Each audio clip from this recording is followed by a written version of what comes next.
here we go, guys. Part 4, base coating. So when it comes to applying colour, this is the most important step. If you don't get a good foundation or a good base coat, the rest of the painting is not going to hold up well. It's going to look washed out. It's going to look... Alright, so here we are down at our painting table. And we're actually going to start painting our undercoated miniatures now. What do we need for that? Well, obviously, we need an undercoated miniature.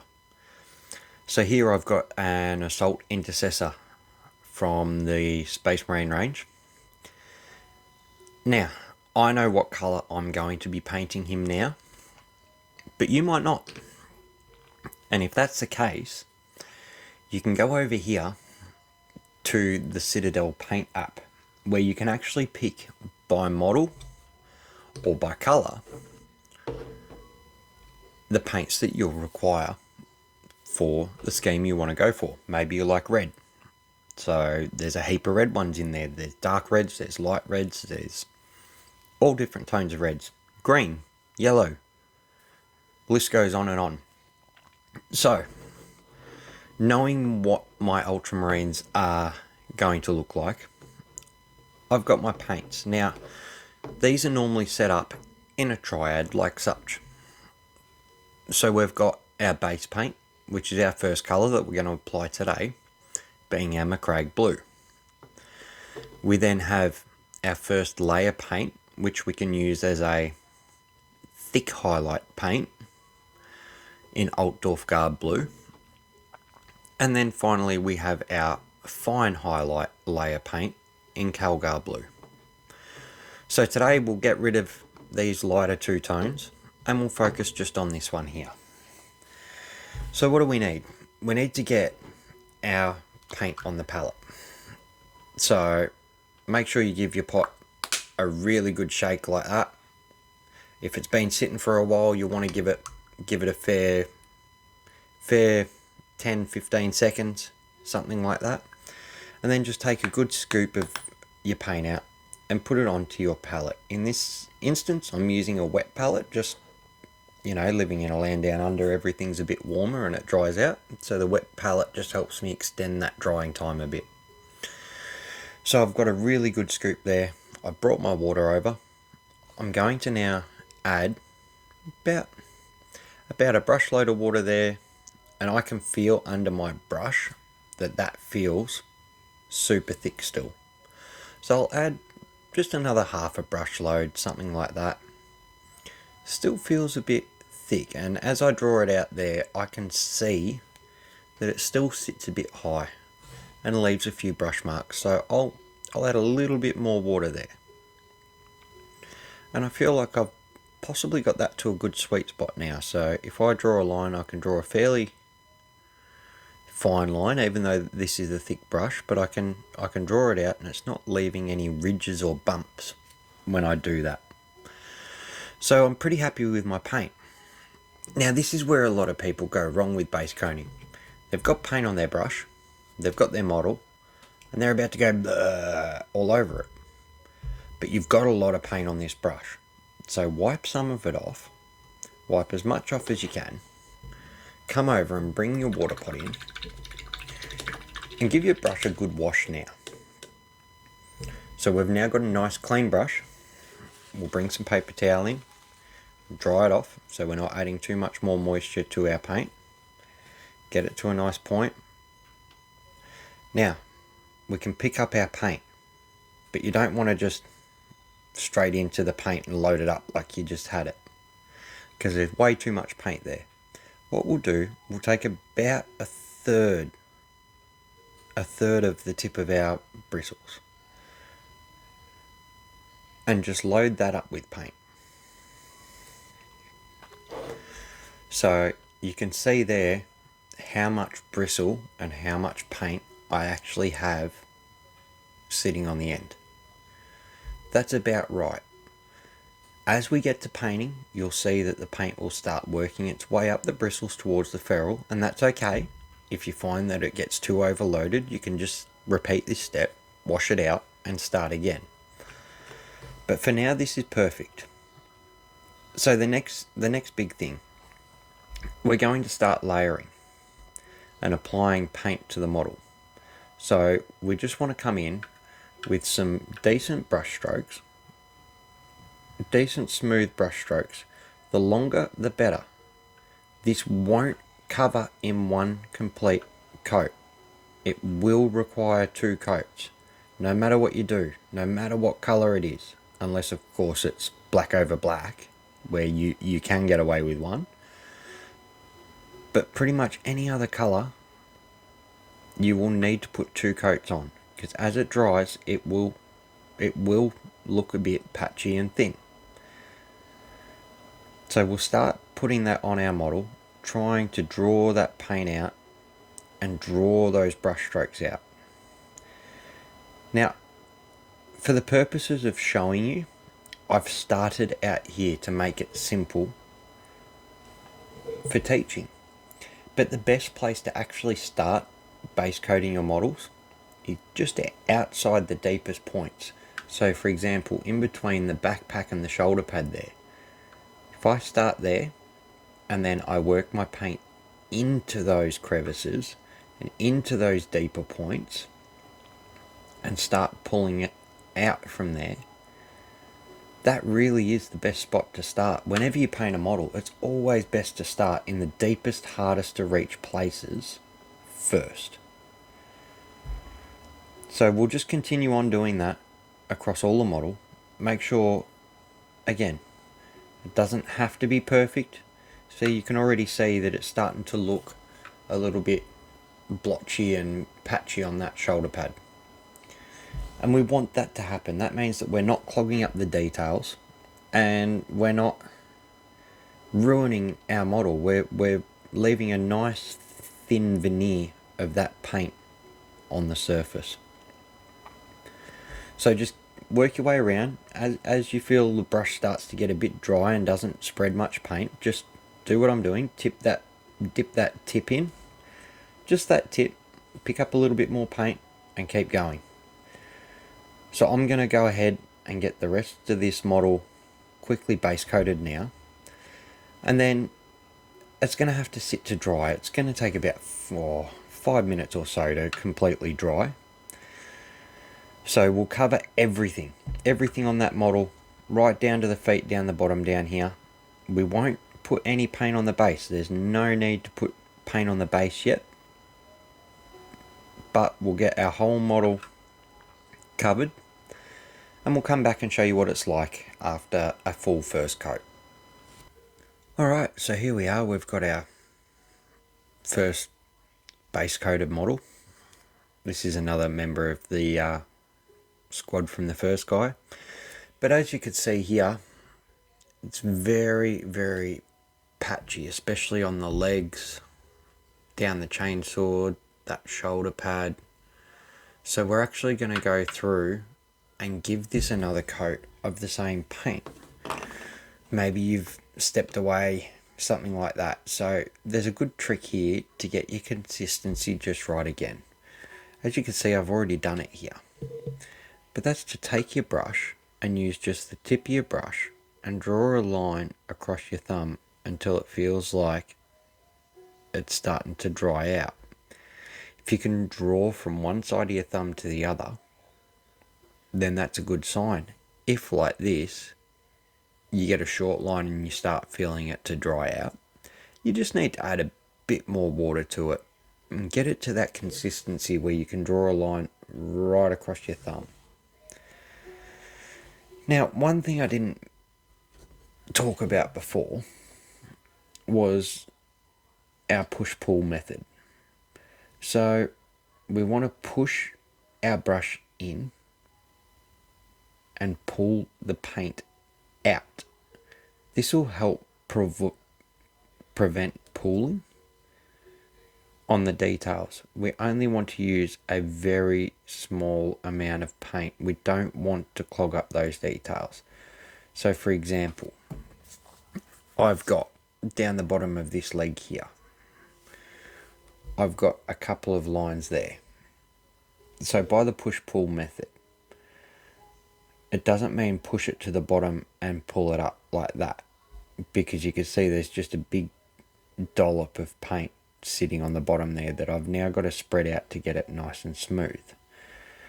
By the push-pull method, I mean push it into the deepest point and pull it out towards yourself across any details. So don't start in a highly detailed area. Start in a crevice, like in here. This is perfect. So we'll start just up in there.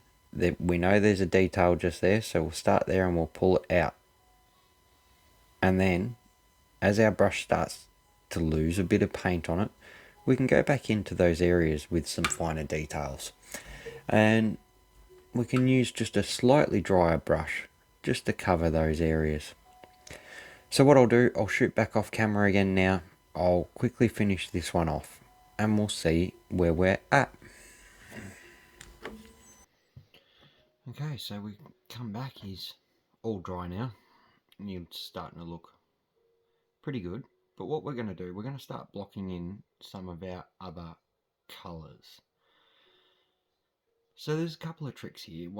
First trick is you could just go over it. So I'm going to do my chainsword and my bolt pistol in red, so I can just go straight over that. But my shoulder trims and the chest eagle, I'm actually going to do in yellow. So there's a really cool little trick here that helps you put down a really nice foundation for that. So what I'm going to do, I'm going to take, I've got Corax white here. You could use white scar, you could use any white you want. And all I'm going to do, I'm going to take some of that, thin it out the same as normal. This is already fairly thin, so I'm only going to add just a touch of water to it. And just start very carefully blocking those areas in.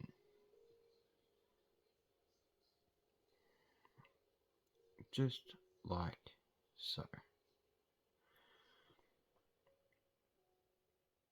And what this will do, because it's going yellow underneath, yellow over the top, sorry, with blue underneath, it'll just prevent that yellow from looking green.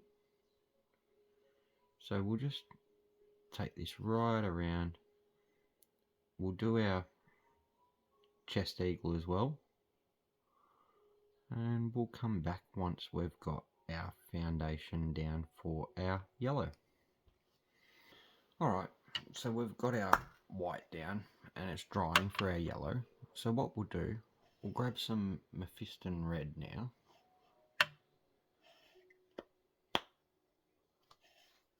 And we'll start blocking in these weapons.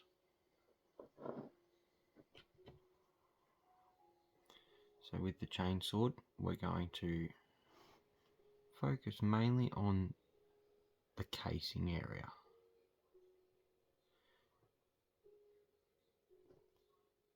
Just like that. And we'll give this 2 coats in our base coating method. If you really want, you can draw right across the whole weapon. It's not going to hurt. We're going to paint that metallic in later. So we could do that. We could do our bolt pistol in the same way. So just draw right across the whole bolt pistol, or just do the casing. We'll put a couple of coats of this red on, just to get it nice and even. With our red done and our white dry, we're now ready to move on to the next step, and we've only got a couple more steps before we can call this base coating all done. So let's get that yellow on now. We're going to use some Avalanche Sunset, and being a layer, it's pretty being a base paint, it's pretty good at covering. So over that 1 coat of white we put on, it shouldn't be too bad. We'll water it down, we'll put it on, I reckon 2 coats of this stuff we'll have a nice even base coat for our yellow areas. So let's just, the same as we did with the white, very, very carefully avoid that red that you've just painted. You don't want to go smudging that if it's still a bit wet.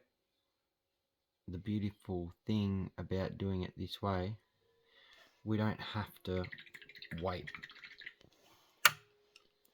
for everything to fully dry to be able to move on to the next step.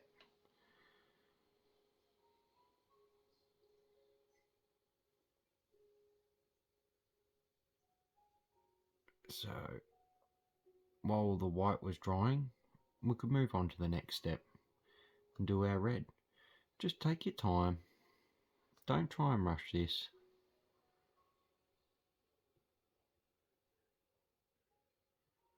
And just very neatly and carefully go over that white.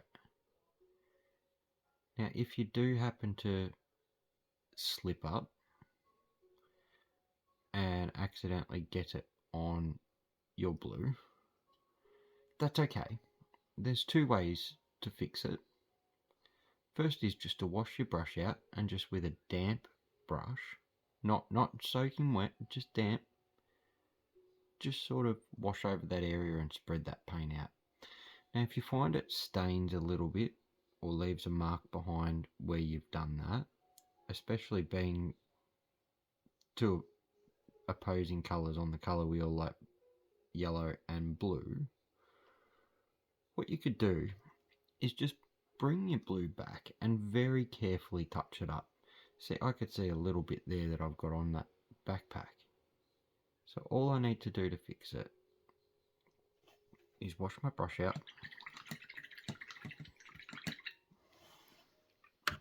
come back down to my palette where I have my blue, grab a touch of that blue and just touch it up, just like that. Done. It's not an issue anymore. Alright, so I'm going to continue on this yellow and get this done, and then we can move on to our next step, which is our metals. So as you can see, we're really starting to look like a model now. What we're going to do, we're going to hit in that metal now. So we're going to look at things like the teeth and the working parts of the chainsaw along here, just like that, and the other side. We'll hit all this motor housing in down here.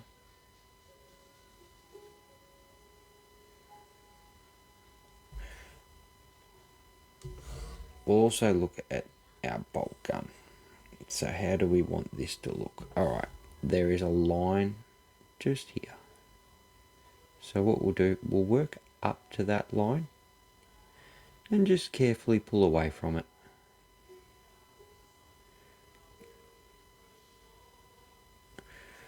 Just like that. We'll work to the back here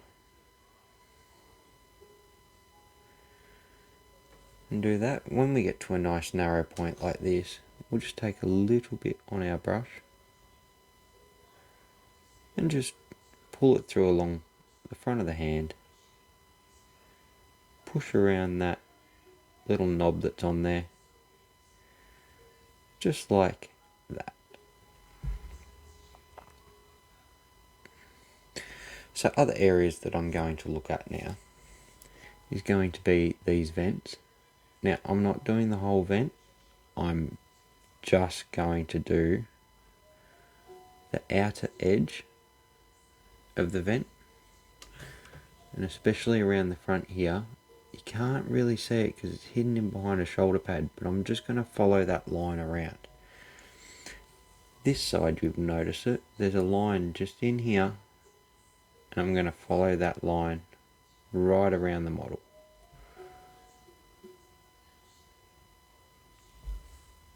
Just keep rotating your model, just make it nice and easy for you to work. Just like that. I'll belt these in like that and just close in that silver, and I'll also pick out these lower vents here.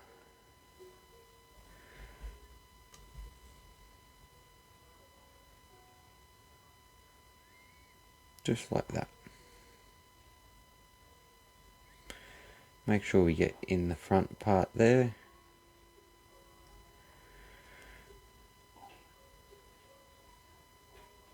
So I'll continue around the model and get all that metal done, and then I'll come back in a sec.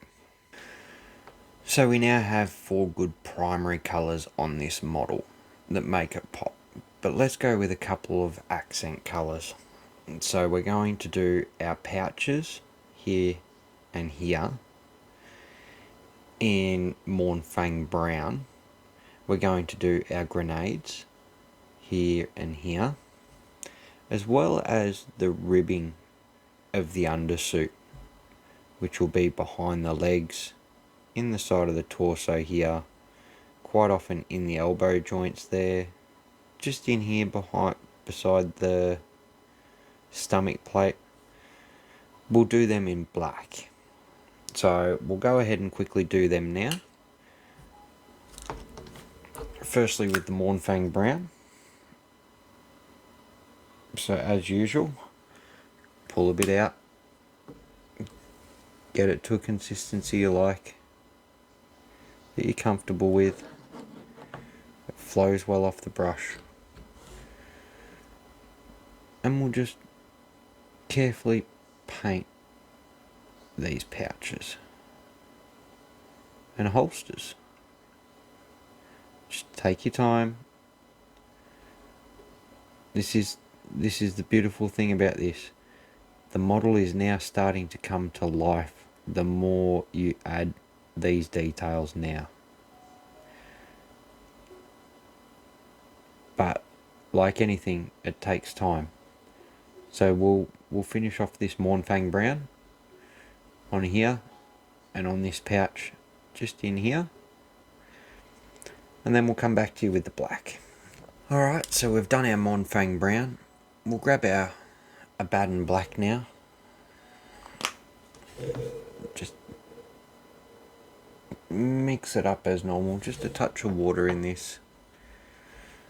And what we'll do, I'll start on the back side here, and I will paint in this grenade or canister of some sort, just like that.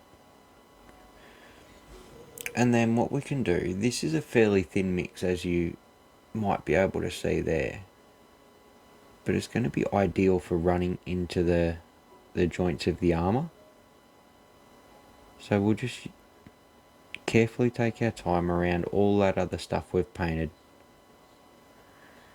and just get it into those recesses like that. And you can see that just adds a whole nother character to the model again.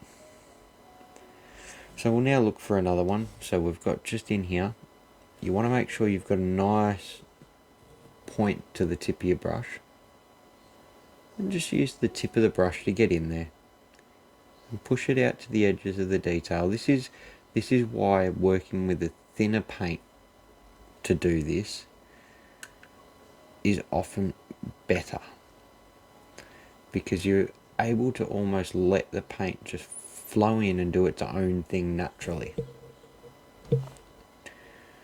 We can see there's a fair chunk of it from, it starts in the back just in here, and it runs all the way through to the front here.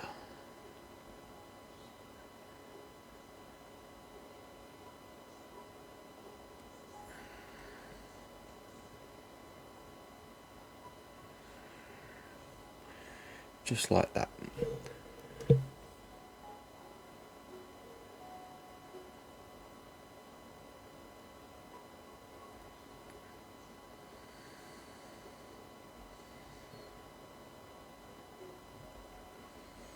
So I've got a little bit of black just on a couple of armour panels there that I don't want it. Again, I'll just pick up my base coat blue and just touch it up.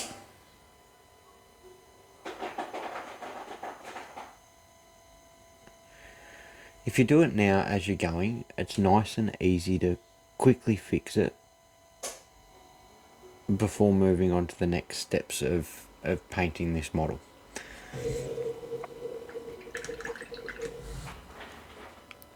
So there's one more thing on this model that we haven't looked at yet. There is an insignia here on this greave. So what we're going to do, I'm actually going to do that in gold just for a bit of contrast to the yellow, a bit of contrast to the other colours there.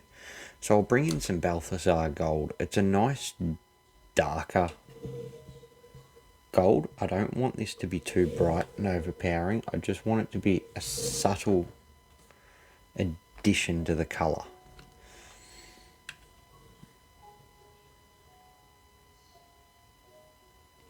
And then I'll just paint this in here like this.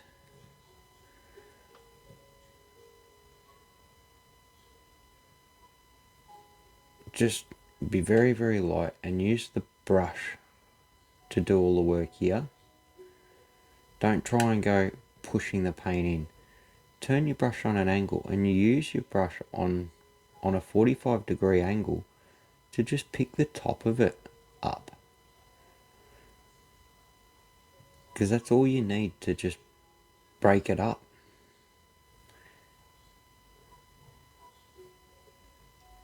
Done. So I think what we might do, we might call that base coating done. There are a couple of other details we haven't gone over on this model yet, but we can do that at a later stage. That model is almost ready to put on the tabletop. So let's let it dry. Well, there you go, guys. We've gone from a black undercoated model into a 6-colour miniature, 7-colour miniature in a very short period of time. So a couple of things to think of here. You've got drying times. So it's probably a good idea to do what we call batch painting, which is where you apply most of the colours, especially your first base coating colours like your blue, to a group of models at a time. That way it allows time for that first model to dry, that second model to dry, and you can just keep going and going and going, and you get into a bit of a rhythm and a flow. Now, for some of you old heads out there, you might have noticed that I'm not doing the standard Ultramarines. Mine are based on the 3rd edition of Warhammer 40,000. So mine are a bit different. I have lightened my blue a little bit more, and this is the thing about painting and applying a good base coat. Because I applied a good base coat with that McCrag blue at the start of the video, I could lift that blue really simply from a black to a lighter blue. By doing the trick with the white, it allowed me to quickly and easily put 2 coats of that yellow on, and it hasn't gone green, it hasn't altered any of the hues or anything. It's again lifted the model and made it now start to look 3D. I've used the red gun casings. They're iconic from back in the day when I started in the hobby. So I want to bring them back now. That's why I'm doing my models in this way. And this is the important thing here. These are fundamental skills. This video is not intended as a paint by numbers video. This is intended to teach you the simple skills that you need to paint your models in your way. If you want to follow the box art and go with the dark blue, the black gun casing, the gold trims, great, go for it. If you're getting models painted, you're winning. So it's your hobby, do it the way you want, but use that as a guide. So we've got our base coats down. What's the next step? We're going to take it to what they call a battle ready finish. So that's right, we're going to have this model in the next video ready to chuck on your tabletop and start rolling some dice. So we're going to look at washes. Stay tuned, it'll be out next week. Till then, get base coating, get ready to go. Have a good one, guys. We'll see you next time.